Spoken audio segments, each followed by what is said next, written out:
Hello everyone, today we talk about the economic rewards of the Roman conquest of Italy. You have probably noticed that we are treating this time in history in some detail to pave the way to a broader analysis of the Roman conquest and empire. And we have observed in the previous videos essentially the hammering rhythm of the Roman conquest between the 5th and the early 3rd century BC, right, with a brutal acceleration, especially in the second half of the 4th, the beginning of the 3rd, that today, in fact, we will particularly appreciate as far as enslavement of the enemies of Rome was concerned. And believe me, from here we could simply start digressing on many different aspects of also Roman social history, such as how impacting was the manumissio for the Roman religious and military mindset, how much it contributed to consolidate Roman power and moral forces, or just the evidential history of the same conquest. We have never made videos specifically about the Samnitic wars, nor about the various Italic peoples. We've started something with the Celts. We could do it for this Indo-European branch as well. So there is really lots of things we will be treating in some detail, also in our regular series about Roman warfare and so on. So hopefully we will cover that with time. To some degree of satisfaction. Today we observe rather and it's not easy, right, to measure it, especially the degree, in fact, of Roman enrichment at this time. We understand it was enormous, right? The problem is that it came through some goods, let's put it like this, that we cannot reconstruct just given quantitatively speaking, with precision, given the sources of the time. We can't just rely on the Roman sagas, on the 1st century BC historiography, mostly Livy, to realize that there were some broader dynamics going on that make a lot of sense given the context and that fundamentally confirm strongly the reliability of Roman historiography, as it's always kind of been the case, right? This just general dislike and distrust that exists in general, like you say it even as a medievalist words. Written history is somehow the measure of, I think, intellectual failure of the modern kind. Right? Properly, we do not understand it. These are the single most important sources that exist. Right, the archaeological ones, even for the ancient era, are truly secondary in comparison, and in any case, they match the historiographical records anyway. But we're talking especially about slaves, right? How the Romans could fundamentally fuel the same military machine that was conquering these people without replenishing the working properly manpower at home. And how would we've seen it in the last video about this, the relation between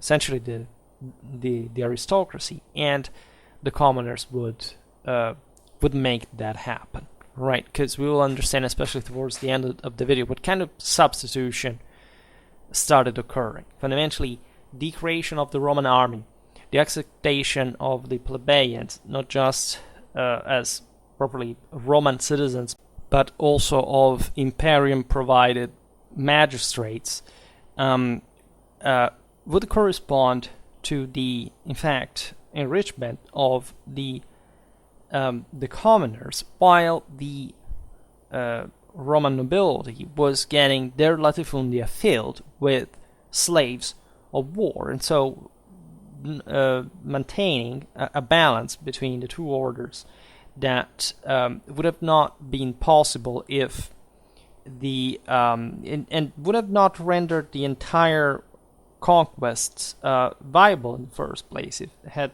not been seen as satisfactory, especially from the side of the nobility that was still the one that organized, broadly speaking, these expeditions, and that, as we have seen, also was, generally speaking, profiting not just of these loot, right, this imports, let's say, of human resources, but fundamentally was also occupying substantial amounts of land in the Ager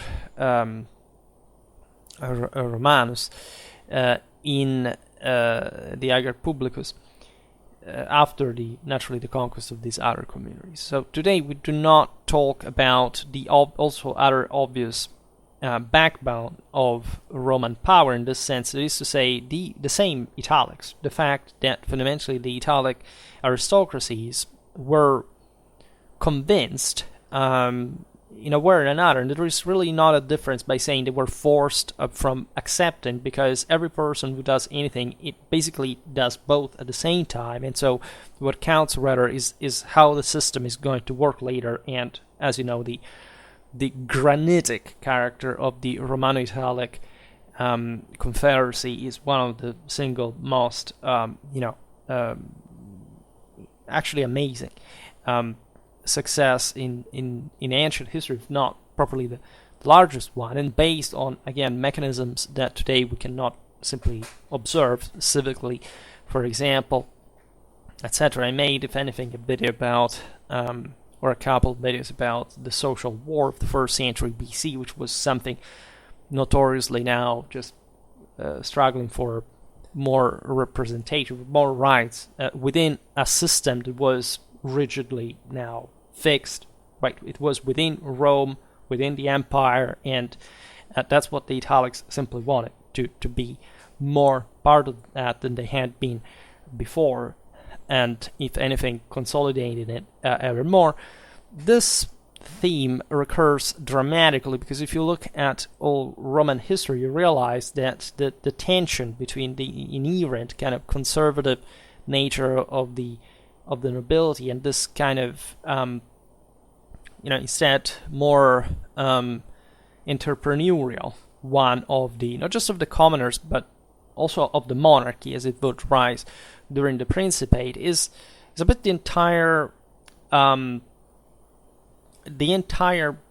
leitmotif of Roman history. It is to say, surpassing the fear, right? The simple saying, okay, I'm satisfied with that. This isolationism, the kind of the fear that something could change, it could not maintain control of, and that in Roman history, of course, had an enormous moral dimension. We will quote, in fact, historically, Appius Claudius Caecus on the concept. I also made a video, famously enough, at this point on the channel about Caesar's Fortuna, and so the concept that there was nothing really that a Roman couldn't do and achieve, if anything, because of Rome achieved herself. But this is another, let's say, another aspect of this, another recurrent theme that, however, we'll keep analyzing in other videos. Today we want to be very concrete, but as I said before, we have the limit of the sources themselves that are the ones that we should inquire the most. So we have already observed in the other videos how many of the Romans' earliest wars must have been little more than plundering expeditions, right? The Romans started from a feudal, tribal background. So essentially this was the nature of Romanity since Romulus, since the very founders of Rome, but also of the Italic peoples that had migrated just in Italy and maintaining, in fact, a nomadic, semi-nomadic lifestyle for a while. And in the case of, for example, the historical contrast between the Latins and the Etruscans is quite evident, right? We have seen it also in the previous videos, and in the limits, in, the regulation, let's say, of the occupation of the Ager Publicus, that the sense of freedom and individuality, right, and of balance between the Romans' riches was, of course, a precondition of political and military strength, right? The Etruscans, for example, had just an incredibly narrow elite and of basically poor people serving them, and had, in this sense, run out of steam, just like other opponents of Rome. So there is something even about this, the regulation of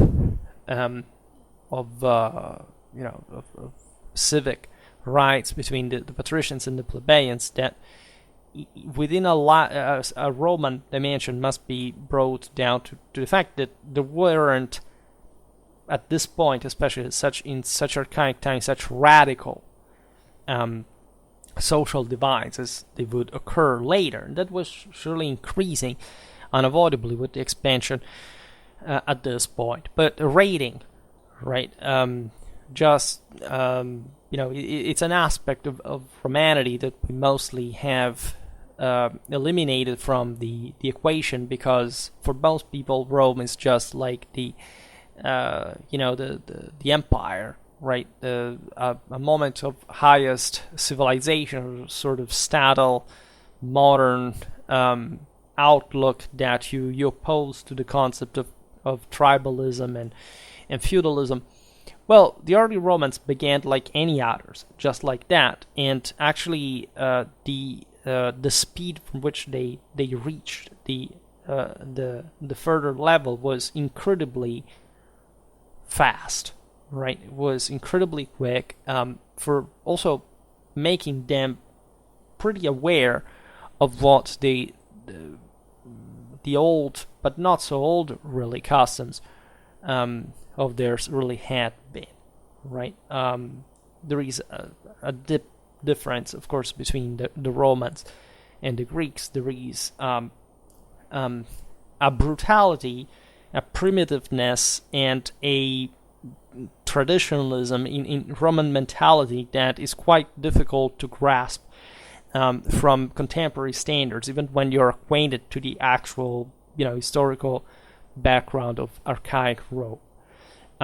So everything had been about raiding warfare, clashes among clans, neighboring cities, this kind of still somehow hybrid nature of the Romano-Italic associations, the kind of the lack of boundaries, the fact that, again, that if you were a particularly powerful individual, you could also move from a group to another, with leaving many opportunities open. Well, this also helped as a degree of bellicosity, as it is translated itself, militarily speaking, from the political route, to also forge that pragmatic Roman mentality, the relation with the allies, the sense that there had to be a viable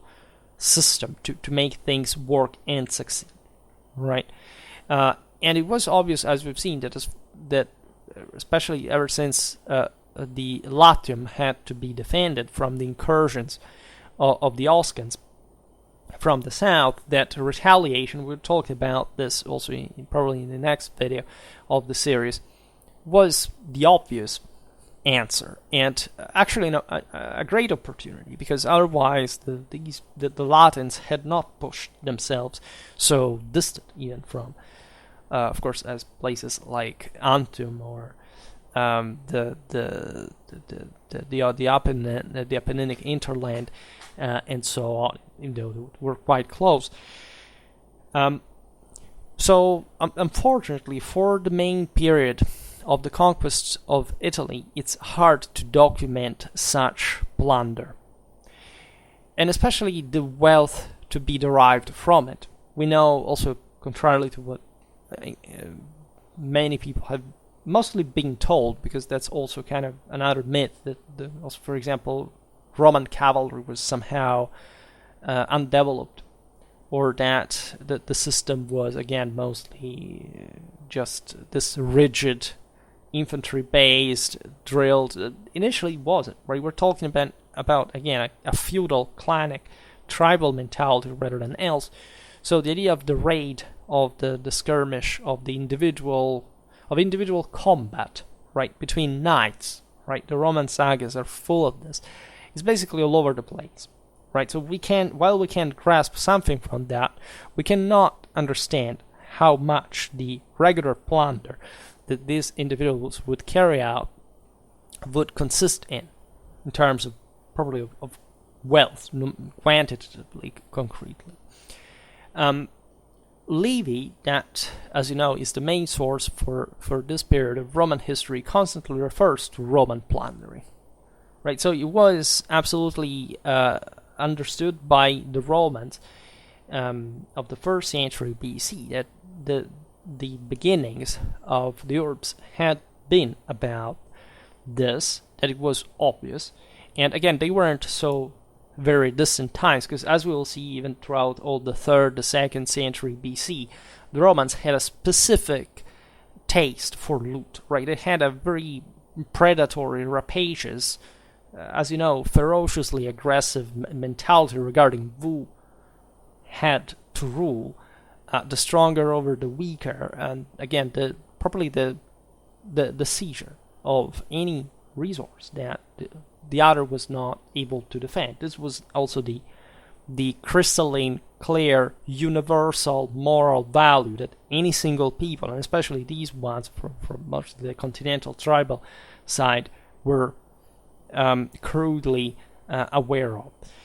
Now, the nature of the annalistic tradition of Livy, however, is still such that we can rarely, if ever, be confident that small details of this kind are authentic testimony and not plausible invention, right? There is a obvious narrative interest from the side of Livy that had to, say, create an episode in order to explain a certain passage, to make the narration a bit more engaging, dynamic, but the recurrence of it, right? This has been widely documented, right? This Roman, again, fascination that goes on throughout the 3rd, 2nd century BC with looting, and especially portable booty, right? What the soldiers properly could bring together with themselves as spoils of war is so deeply ingrained in Roman anthropology, mentality, religion, that they could have not simply, have invented at the moment. Also, it was pretty much, as we know, the only single logic that existed practically everywhere, and especially among peoples that were coming from a more tribal background. We can see the same Polybius confirming, at least in part, such inclination when, by talking of the events of 264 BC, he points out that the Romans had fundamentally started the First Punic War as the most immediate reason, just for the hope of loot. And it makes actually a lot of sense, because not just, as we've seen, the Romans up to that point had, just been conquering basically all the systematically, with like something like 137 years at war over 150, the Italian peninsula. But we're very well aware of the fact that, especially the rich Hellenic colonies of the southern Italian peninsula, and even more in Sicily, contained so much wealth concentrated. Just the mere idea of simply putting their hands on those communities and stripping them from the Carthaginians that were surely also contending with a substantial financiary mindset themselves, was an obvious reason why you would want to go out to war. Why, as we will see now, you could simply enrich yourself with slaves, with wealth, with cattle, with something that, again, in a 3rd century BC was just the average way to make a dignified living, right? A true freeman, a true Roman citizen was a nobleman per se. If you could bear arms, you had the privilege, the utmost privilege, not just the duty of being part of the army, but this entailed, religiously speaking, the fact that you were a nobleman in your own regard. That's what the freedom of the individual was regarded like in Rome. If you were superior to other peoples, you had the full divine right to rule over them. And this had naturally a literally a providential and civilizational meaning, right? The idea is that he who wins is superior in the sense that he literally has the right to mold eventually the conquered in his own image, which, if you consider properly the deepest nature of Romanity, is just, there are beautiful passages from Virgil, from etc., regarding the divine mission of the chosen people of Rome to tame the superbs and to protect the weak, right? So in a complete sense of imperial, universal, traditional Catholic meaning of in the Roman Evangelion. So this took on a much greater meaning than just the material side of the story. That in Rome, as you know, was also not considered in such developed ways like they could be, I don't know, in the in the Hellenistic world, etc. The Roman of the third, especially before the First Punic War, was a brute that disdained literature as a feminine activity, that believed deeply in the concept of redistribution of wealth to command more the clienteles. They had a very direct, concrete idea of what it meant to rule over a community, not just on his family, over which they had power of death, right, or life at their choice, but also on the slaves, on the cattle. They knew how to run a land. So this was, you find the same mentality, in the Celtic, spirits. Read the poetry of Athenaeus regarding what the Celts thought to be ruling like. I saw the earth with the tip of my spear, because there are other people under me to do this. This was, again, as being a Roman, an utmost privilege, right? And surely there were many other reasons why this is just for the average Romano-Italic peasant perspective, but just think about the aristocracies that were much more also, I don't know, the knights, people that were already more, business inclined in terms of trade, of, livestock, etc. And that's so in the opening, especially to Mediterranean, coastal, Hellenistic dimension. And there were contrasts regarding this too, which directions the new activities would have to take. The great landowners were feeling threatened also by the creation of sort of middle class, more based on maritime trade, for example, and all this. But they had a quite concrete sense overall of how much wealth really lay, especially in southern Italy at that point. Now, scholars are increasingly prepared to allow that the Roman slave economy also originated in this moment of greatest Roman expansion of the 4th and early 3rd century. Right, so the same exact moment as we've seen, the Romans had created their Manipular Legion, that truly was the first, so we can't call it Camillian, Livian, Polybian according to the various stages, but that's basically what it is. And it's the true, real Roman legion, as opposed to the previous Roman armies that were, you would say there was a Servian phase, but technically that's what had began literally with Camillus in that regard, and still, even if there was something like that in the organization of the Roman, so it would have become properly the Roman citizenry, still the Roman armies before that were feudal armies, clanic armies, tribal armies, and as we've seen, patricians and plebeians had to define specifically how the mechanism would work in order to start levying legions with essentially commoners provided with the imperium and recognized by the patres as such.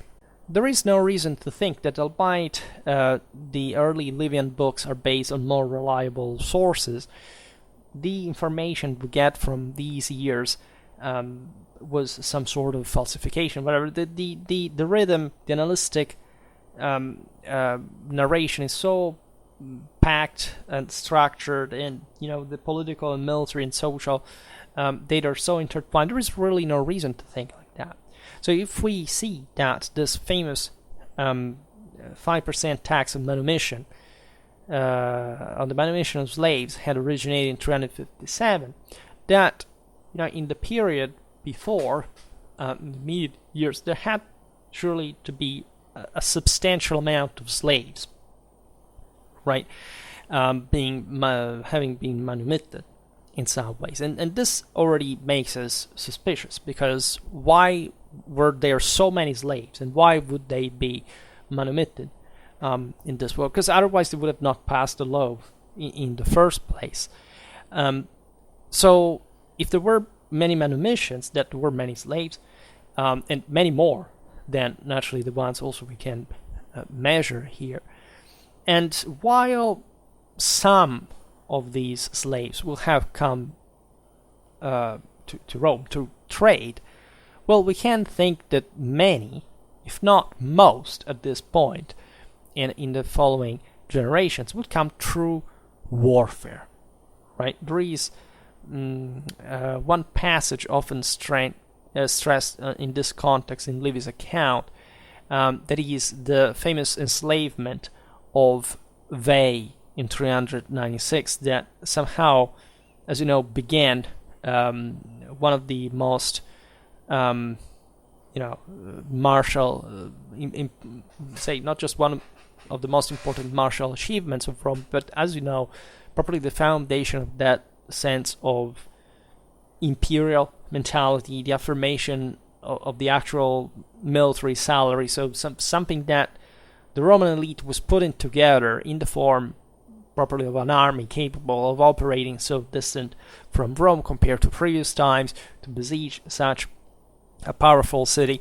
And actually, regarding the enslavement of Veii, and so the great emphasis that Livy himself put on it, we could even think that maybe this was,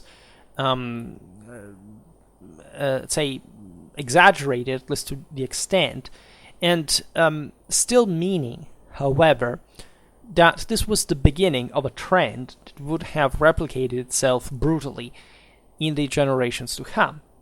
There is another reference, that is the one to the censorship of Appius Claudius Caecus, which began in 312, so at the end of the 4th century, and so also actually in the year after, probably the affirmation of the Manipular Legion to the fully formed one, right, that we call Livian Legion because it's described by Livy in that context. And that is one effect of, having come out of, terrifying military employment in the mountains of the Samnium, and, with, again, a dramatic strategic projectional capacity, also ruthless tactical efficiency.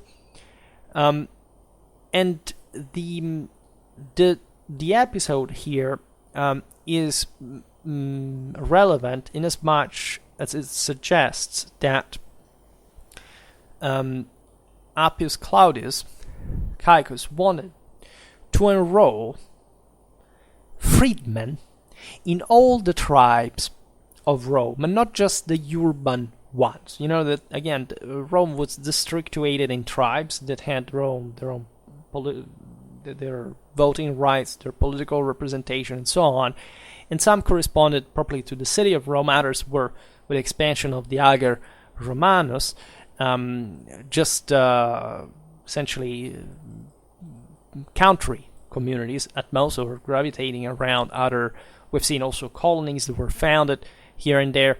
And that shows, in this regard, a very interesting dynamic, because in order to propose, right, such a measure would mean that even in the Roman citizens living in now outside of Rome, so in the countryside, would own a significant amount of slaves, and at this point also, after the generations, freedmen, right, which gives you a measure of how many slaves throughout the 4th century even the average Roman peasant soldier really had been owning.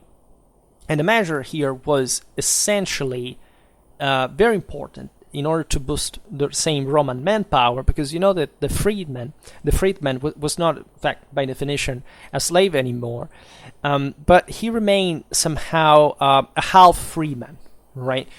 He owed properly some respect and obedience and subservience to the former owner. He was essentially a client of his. He had some also limited juridical capacity, and so on. And so, given that these were considered lesser people to the aforementioned, compared to the aforementioned standard of instead the Roman freeman as a Roman nobleman, and so also as a legionary, importantly enough, the idea was, why are there so many men that were, by the way, as slaves of war? You can imagine maybe coming from the rough, communities of central and southern Italian Apennine, from the same peoples that Rome had tamed.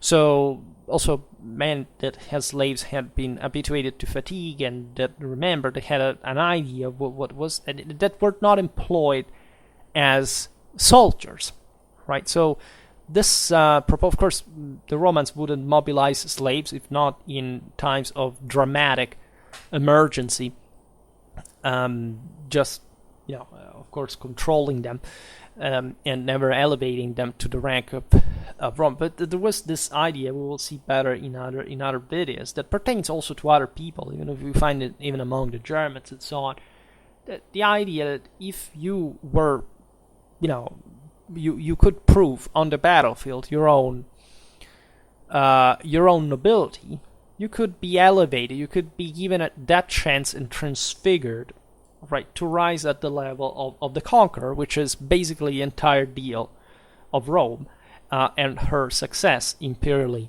speaking, in her relation with the allies and citizenship, and so on.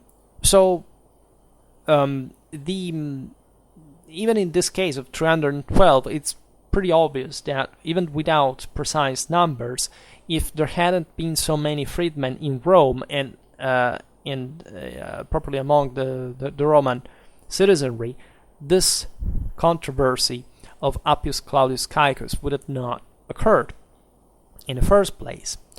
There is also another episode in 296 when Livy records, probably in a correct fashion, that the freedmen were enlisted in the army. In fact, we are just, not even 20 years later.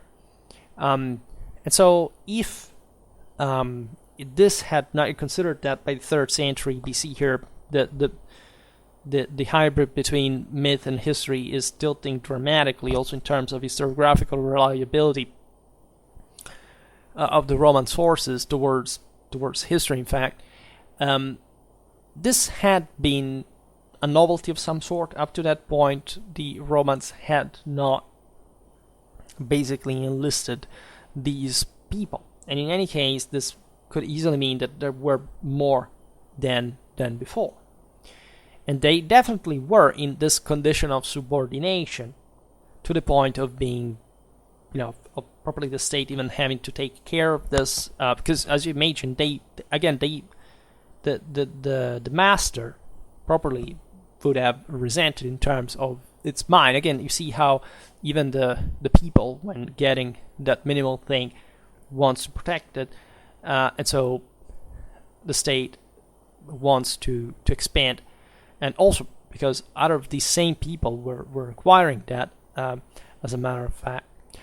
So, important testimony of a rather different kind comes from the 10th book of Livian history, where in the account of war in central Italy between 297 and 293, there is a splendid series of information, now we will list, giving the actual figures of the prisoners and slaves of war, right? And these numbers are utterly shocking. Basically, we have 70,000 slaves in only 4 years of war, right? Here I skipped the references and the dates, but again, this is all from Livy 1014 to 1046, right? So you can find it easily. And in any case, I give them to you. So from the Samnites, and this is a list again, making something like 69,000-70,000, right, of enslaved people. Samnites, it doesn't count killed people, doesn't count how many people lived in the other places, but you realize also that here, talking about the beginning of 3rd century BC, we're talking about thousands at a time, several thousands at a time. It means that entire communities were enslaved, right? These are either peoples or cities. Sometimes we don't even know where these cities really rose. Today, some are actually, instead modern towns that still existed, also because they were colonized later by the Romans or things like that. Now, Samnites 830, Chimetra 2900, Morgantia 2100, Romulea 6000, Samnites 1500, Etruscans 2120, Samnites 2500, Samnites and Celts 8000, Perusia 1740, Samnites 2700, Milionia 4700, Rusellae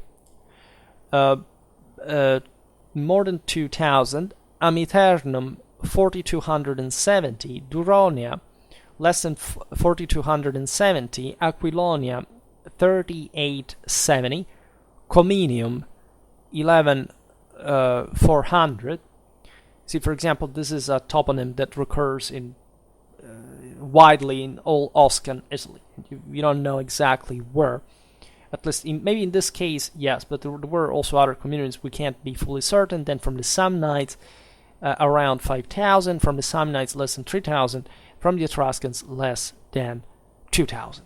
Right? So this would make, again, something like 70,000 enslaved people in only 4 years.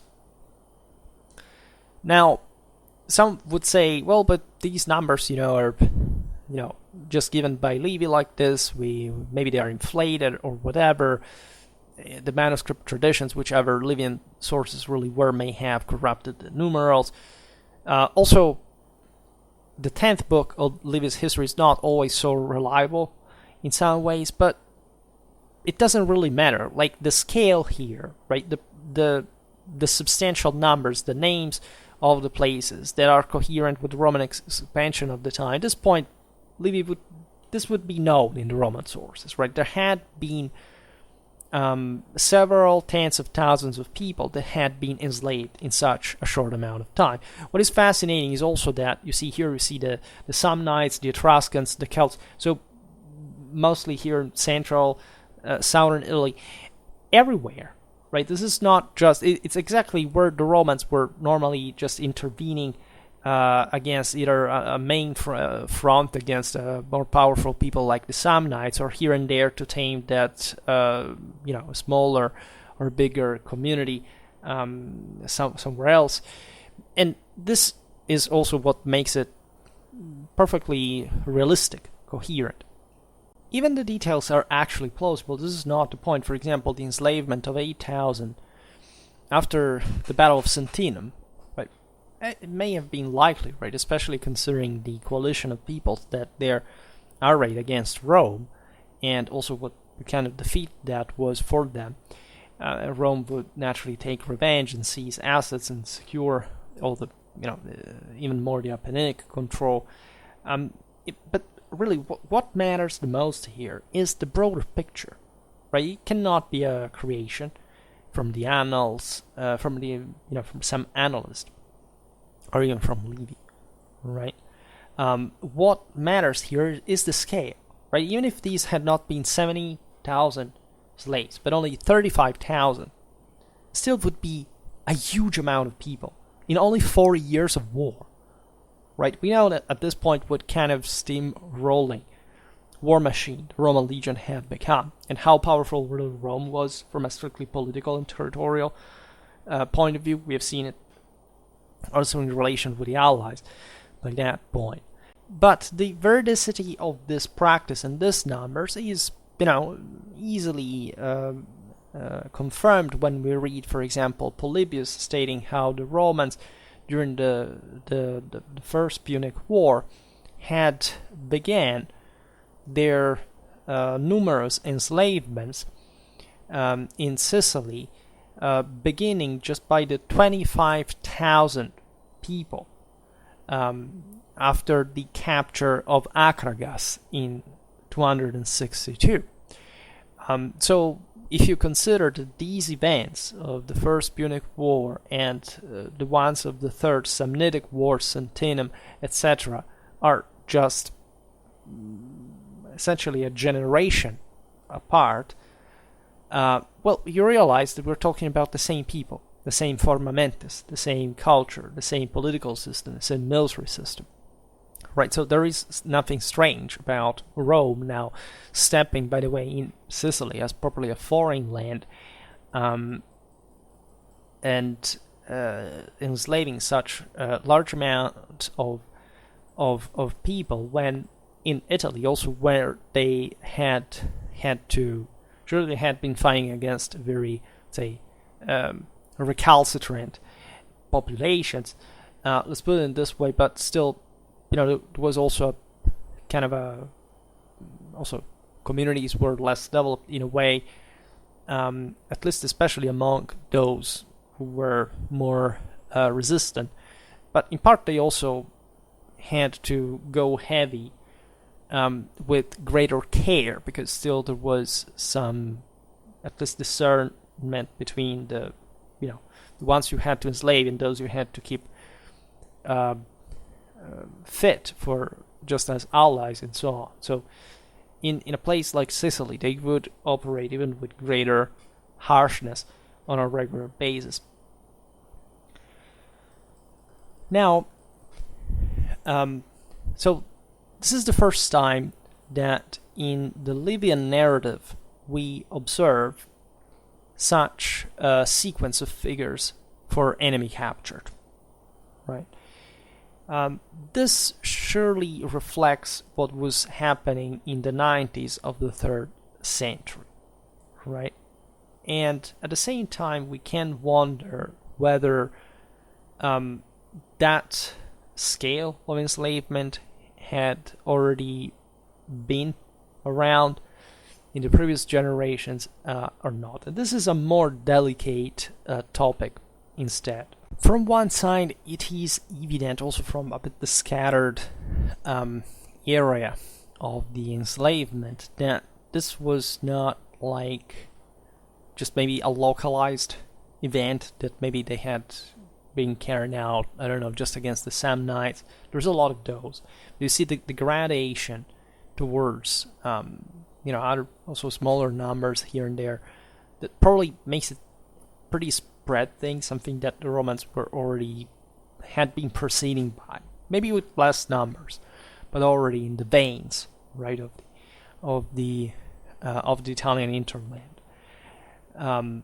We can think maybe that the reason why Livy starts talking now, listing these slaves from the defeated communities, that is just a prerogative of Book 10, for whichever reason. Maybe it's also because this is more recent history, so Livy had finally the exact sources, right, and wanted to give it to us. The idea, however, is that still the Romans were surely, as we've seen, provided with a large amount of slaves from quite a significant time. Surely there had been wars recently. I mean, the end of the Samnite Wars, basically, the final showdown, also the ferocious deportations and massacres, etc., through which Rome managed, and not even completely, to tame, at least with some resurgence from the ashes, the Samnites, may have been greater in scale exactly in those years, right? And there was also a sense of accomplishment in this, or maybe they needed more slaves at that point. In any case, it's evident also that before these years, slaves were quite a common thing. There is a political and social explanation for a large amount of slaves taken by the Romans in the previous period, and we hinted at it before, right? It's the idea that fundamentally the creation of a popular army, right? So a legion of commoners, like in fact the Camillian one has started being, right? And so the recognition also from the aristocracy of the Roman manpower potential and what this could bring to them at the same time would make, in fact, the Roman government accepting, right, the essentially the emancipation of many people, many commoners that had previously been, as we've seen, the problem of debt. I made a video just the other day about this specifically, to be freed. Maybe they were already freemen, right? But they were increasingly bound to the great estate owners that before the creation of this Manipular Legion would have not wanted all this manpower to simply join the army and being free and going, having land on their own, and so becoming more independent. On the other hand, such enormous Roman expansion that, as we've seen, I repeat it, right, 137 years at war out of 150, a relentless conquest that brought the Romans to consolidate central northern Italy for good in one shot, right? Doesn't matter how bloody, right, and costly in many ways was. Still, the benefits largely compensated for all of that, and creating a commoner's army could simply bring to victories, which would have poured an enormous amount, the listed above, of slaves to substitute the peasantry that was, becoming thus freer as Roman citizen soldiers, thanks to the military system now that had been put to place. Right, we don't have to put much the emphasis on the commoners themselves; they struggled for it. But surely this was an enlightenment of the Roman nobility that realized that they could become still overbearingly rich, right, by gaining much larger amount of land and clients if they had just essentially disciplined trained, armed the Roman people, and essentially transformed them in a bloody, again, steam-rolling machine.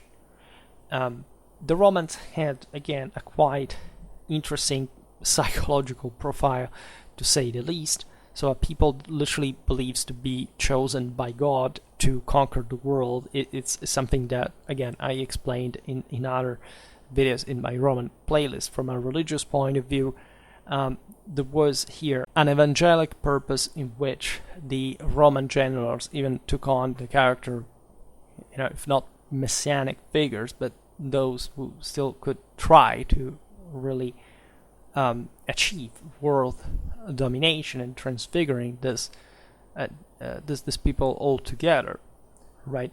In the reign of Rome herself.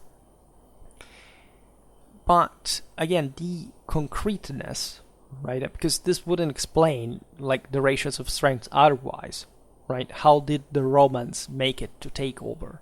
As small as they were, all these people, Italy was very populated, right, at the time. It was also pretty rich, right? So you don't just wake up one morning and say, okay, well, conquer it all from just, doesn't matter how well placed and still wealthy city in Latium, and do it, right? This is something that you must properly have determined on something at a spiritual level that here it's not the video to discuss.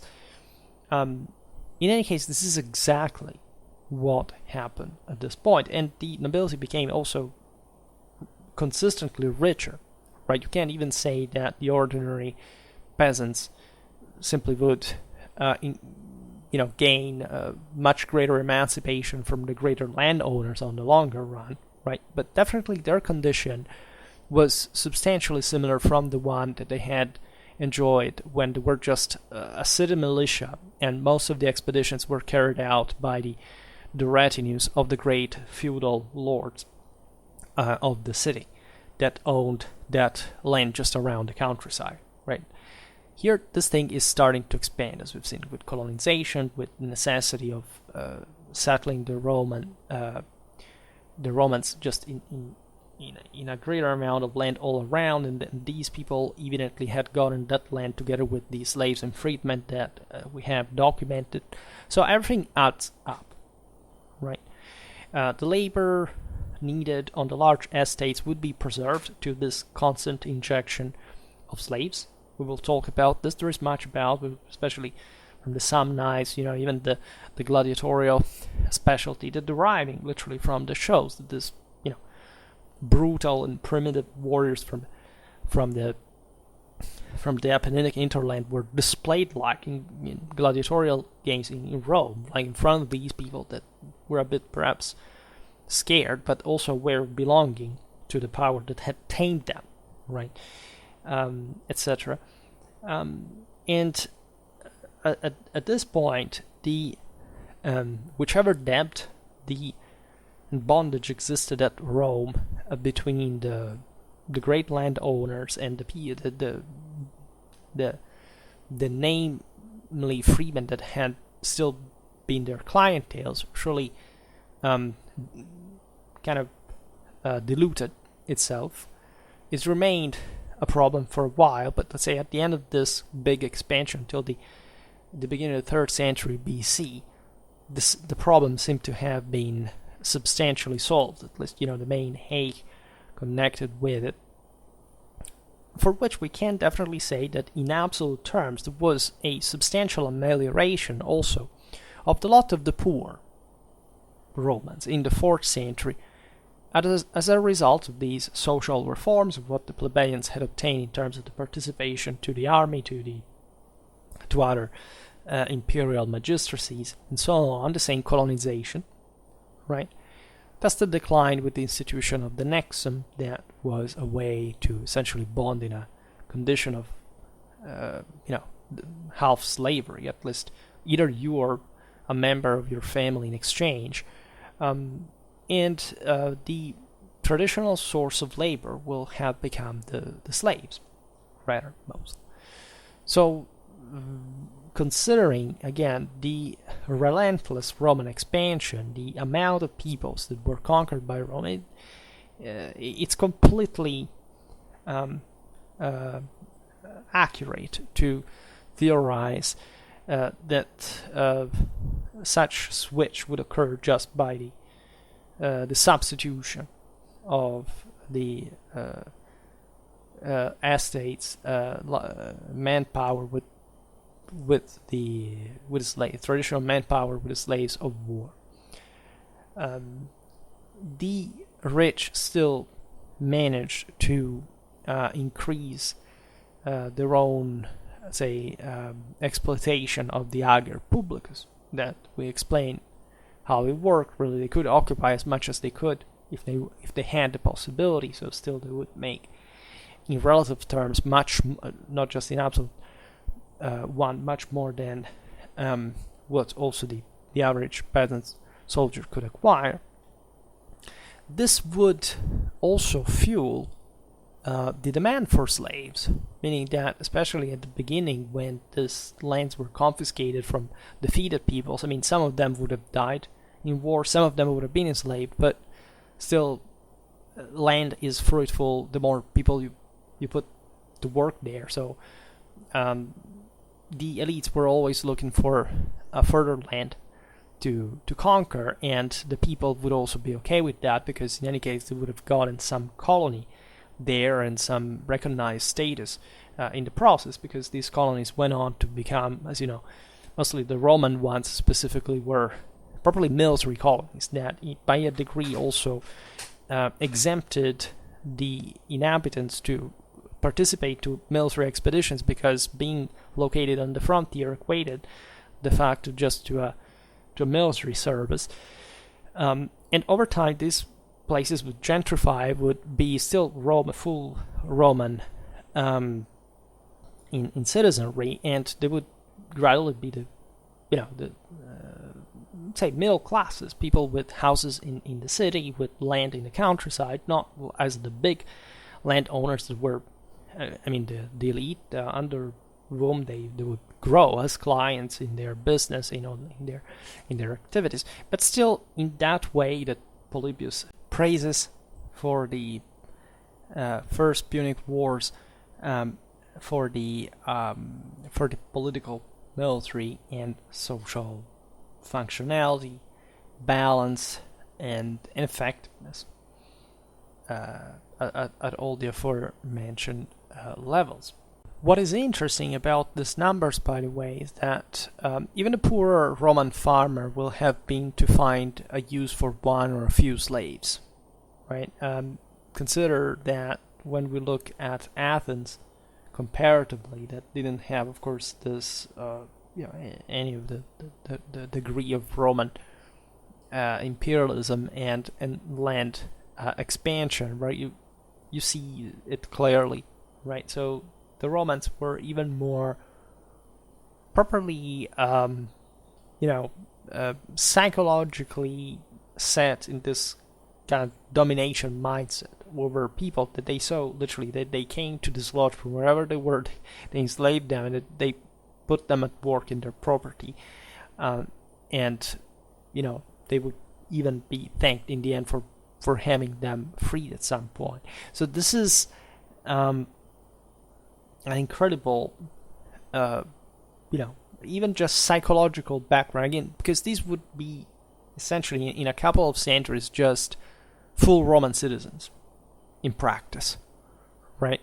So the interesting thing is that the same people that later would come out of Italy and conquer basically the empire as we know it, fundamentally came from the same, largely from the same slave background of a conquered warrior that was gradually absorbed by the Roman citizenry, and that was able to go at war himself later on, especially this kind of poorer ones. How the saying recruitment crisis on the longer run would work, and so how the Marian reforms essentially allowed every Roman citizen there to join at some point. So this is really, really powerful in perspective. And there was all a hierarchy, right? This didn't stop like between Roman citizens and slaves. There were the allies in between, there were the freedmen, there were the same thing worked, by the way, among the allies. This is yet another thing, right? The allies would get their share of slaves. They would get their share of land, of space. This is all, to be appreciated again as a pretty even, kind of horizontally documentable reality in the Romano-Italic Confederacy. And again, within this system, at the end of the day, was the same ethnicity largely, right? Of the same cultural background, the same mentality by an approximate degree. So successful warfare was definitely the highest form of reward for a people that was sure that nobody could prevent them from taking over and order the universe itself. It was the difference between those who just wish for it and fail, and those who actually do it, which historically speaking doesn't know any other equal but to Rome. There is actually another indicator potentially to measure the enrichment of the same Rome in the very years we've seen she was making so many war slaves, right? And just in fact, the capital, as many other Italian towns, were transformed, right? In the making of such a system. We can track this archaeologically, and even though most of the embellishment, right, of Rome and the urbanistic development, the building, etc., was financed during the 2nd and 1st century BC for the conquests overseas, because before that Rome was again still very primitive in some way, even up to relatively late in time. Consider this. This is not just a saying about the city of mud and the city of marble. But we can see this also in the centuries before by some degree, right? A process that began for Rome, especially around the year 300. Surely, again, we can't track it so distinctly. There had been an expansion surely before as well, but we can look at the list of how much was built in Rome, say from 400 BC to, again, the beginning of the 3rd century BC, and realize how most of the evidence of buildings, of temples, whatever, is coming from the period from 312 and 291 BC. So exactly even the one in which, as we've seen, Appius Claudius, we will see it now, was proposing to send the freedmen at war as well, and in which Rome was still risking concretely before Centennium, especially not to make it in fully conquering the entire system, and the eventual victory. So a moment of great reward, right? Apart from some religious activity associated with the Byzantine and Gallic wars, there is nothing comparable to these just 20 years in archaic Rome, right? We know of 18 temples from the period from the Baronian foundations, 753, up to, in fact, the very end of the 4th century BC. But we find 9 of them just between 302 and 291, merely 9 years, one a year, right? So for something again, the double in more than 400 and 450 years, right? So something incredible, basically a 10 per the average. So even in here we could say, well, but maybe this information, say the information about such buildings, is concentrated in the 9th and 10th book of Livy, so that it may be part of the author's narrative or whatever.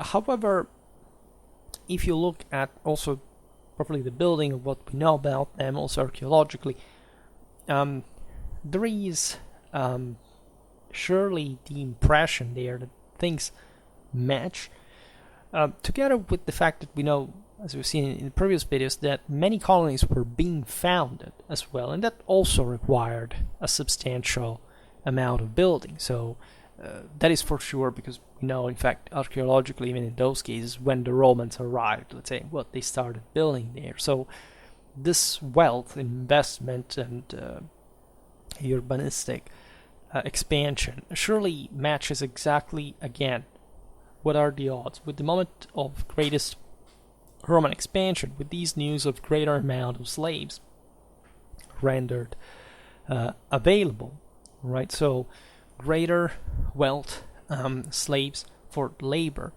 so the finance coming largely from the spoils taken from the Samnites and other enemies, as we will see. So we can briefly look at this list because it's really striking, and we're talking just from 311 to 20 years later. So in 311 we have the Appian Way and the Appian Aqueduct started, right? Again, from the same guy that was advocating for sending more people to fight so that they could come back with more spoils. Spoils that would come exactly in 310 9 BC. In fact, the Samnite ones were used to decorate the Roman Forum at the time. In 306, the Via Valeria across the Apennines was begun. In 305, the dedication of a simulacrum to Hercules is known. In 304, Cneius Flavius dedicates a temple to Concordia in the Area Volcani. In 302, Junius Bubulcus dedicates a temple to Salus, right? And the paintings inside were carried out by the famous Fabius Pictor, by the way. In 296, Appius Claudius vows a temple to Bellona, which is also meaningful in terms of, as a military deity. He innovated by decorating the temple with shields and portraits of his ancestors. The first mention of the statue of Victoria occurs from later sources in the prodigies of this year, right? We don't know exactly when it was erected, but likely only a few years before. So again, the idea that these expeditions were being, crowned with success to an unprecedented scale that deserved such further recognition of victory and the transfigured Holy Ghost of the Roman hero to conquer the world. The Ogunli paved the Via Appia in 295 from Porta Capena to the Temple of Mars. Also, they put bronze thresholds on the Capitol hill. They placed silver vessels in the Temple of Jupiter and statue of the god in a 4-horse chariots on its roof. So the most traditional symbol of, Indo-European heroic divine glory. We also see the Ogulni erecting a representation of Romulus and Remus being suckled by the she-wolf at the Ficus Ruminalis, right? the plebeian aediles place gold bowls in the temple of Ceres. Fabius Gurgias supervises the construction of the temple of Venus. And the same year at Sentinum, Fabius Rullianus vows temple to Jupiter Victor. In 294 BC, Postumius Megellus dedicates a temple to Victoria. Attilius vowed a temple to Jupiter Stator. In 293, Lucius Papirius dedicates a temple to Quirinus and equips it also with a clock, with an horologium. The forum is decked out with spoil from the Samnites, interestingly enough. Carvilius sees to the locatio of Temple of Fors Fortuna. Also the road to Bovilla is constructed. 291, the Temple of Aesculapius is dedicated. So you understand an enormous amount of buildings that would make you think, really, of an unprecedented amount of wealth having ended up in Roman hands, right, and associated with the most triumphing sense of themselves. So this continuous wars of imperial conquest, where properly the full Roman imperial ideology was recovered, was properly validated with the actual fruits of victory. The plundering of the conquered territories, you see, this was manifested in reality, it was not wishful thinking. The financing of further wars, so this idea the Roman legions would always be out there at this point in practice. The import of booty, taxes, slaves, agricultural and as urban slaves. So these ostentatious expenditure in the towns and the growth of the same, together with luxury in Italy, the purchase of land, the formation of large estates, worked primarily by slaves, right? All these things, right, are basically consolidating as the peak, right? Roman prosperity in inside. At least in this first, in archaic times, exactly at the end of the period, after this relentless as successful conquests, without any doubt about the chronologies, the archaeological evidence, basically all we know about this all, right? Even if, again, they are pretty obscure times in practice, we can't be very much sure without any information other than the one that was gathered later, but somehow, overlapping, because nobody here tells a story that is basically like taking a completely different direction than the one we see. It all matches, and that's why people wrote history at the time in the first place, by the way. As a consequence, I think there cannot be doubt of the importance of consider that the system was surely also at some point suffering of the wars that were, as we've seen, quite long, lasting generations and so on. But the mere fact of the mere results of it still shows, first of all, how many resources there were, how many people there were, and how Rome gave it essentially a rational hierarchical order, right? She acted as an unprecedented authority that put an end to the political fragmentation of this world and began to reverse it through a fully Apollonian celestial, heavenly, Uranian, whatever you want to call it, cult, right? The cult, right, of struggle and victory, right? That was literally manifesting in reality through the achievement of Rome herself, right? So we will look definitely better at the bit like of the Roman attitude to warfare, what was also occurring from the other side, because of course the peoples that Rome conquered had surely another view, right? At least they had another. They were going through the thing from the other side, right, of the story.